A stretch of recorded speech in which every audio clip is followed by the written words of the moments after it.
Hello, I'm going to be doing my presentation for Lab 4 on oscillations. So a little bit on background and purpose. Our general task was to observe and analyze the motion of an oscillating object moving in an arc path.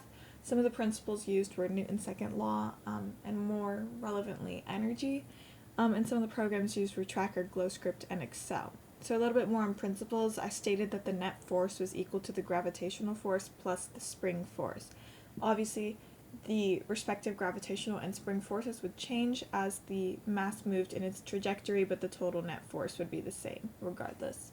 So in terms of energy, I defined a closed system which included the Earth, the mass, and the spring. And because I defined a closed system, this means that there are technically no surroundings. So the total change in energy was equal to the total change in kinetic energy plus the total change in gravitational plus the total change in spring energy, and this was all equal to 0.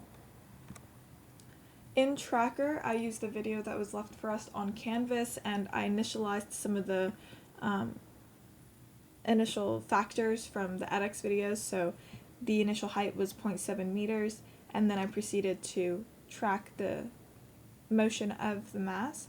So the mass was actually 0.402 kilograms, and after tracking my data, as you can see here, I measured the time it took for 2 oscillations, which was about 3.143 seconds, and I divided by 2.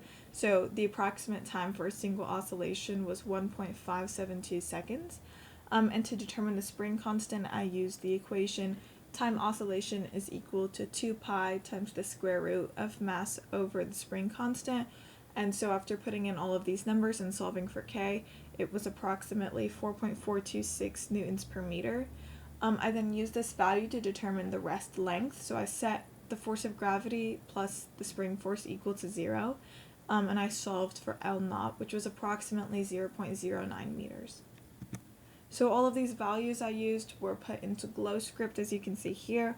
My spring constant is about 6.49, my rest length is 0.09, and then I altered the rest of the code to reflect energy principles.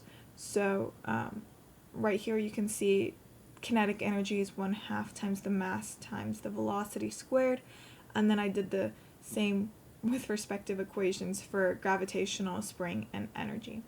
So the loop ran for about 9.2 seconds, and then all of this code here is pretty similar to this code here. I was just rearranging.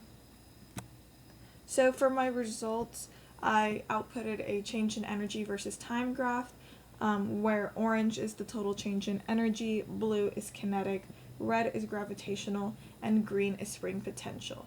As you can see, the total change in energy is 0, a flat orange line, which does support my initial claims of, or my initial identification of a closed system.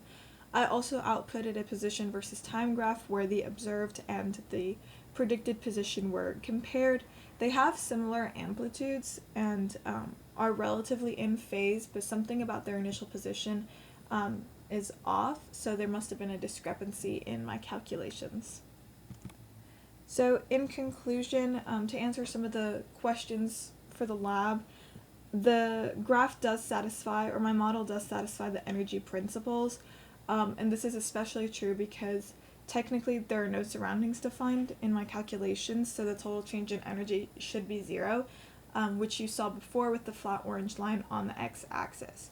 Also, the time of oscillation with respect to x and y was approximately the same, given that they took very similar trajectories. That's it. Thank you.